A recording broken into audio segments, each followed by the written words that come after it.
The topic of this masterclass is how to collaborate better with UX teams. In particular, there's a huge issue out in the industry, and it's not gone away, continues to get worse. It's about collaboration and how to work with UX resources.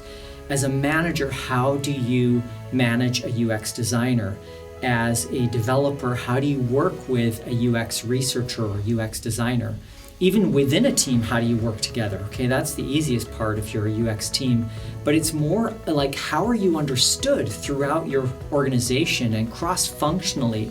Cross-functional teams that try and work together and play well together. They bring their skills, technical skills, developers, marketing skills, marketers, product skills, product managers, for example, and trying to do this in an agile framework.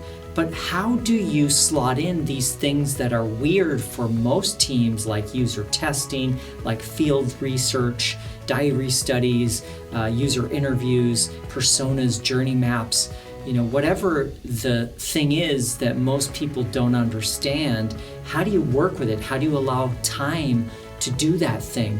And generally, how do you treat UX people? Because UX people and UX roles seem to always be fighting for recognition or for their corner, or for the ability to talk to users, which is like basic bread and butter, needs for UX people.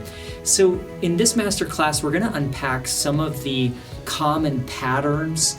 We're going to talk about the toxic relationships that organizations and teams have with UX people and UX designers and UX researchers, UX writers, even UX directors. And we're going to talk about, overstepping and crossing boundaries and setting boundaries and what those boundaries should be. And we'll talk about ways of how to influence and realign and reset the boundaries so that your team, your UX team, can perform at a much higher level, and so the organization can get way more out of UX as it deserves to.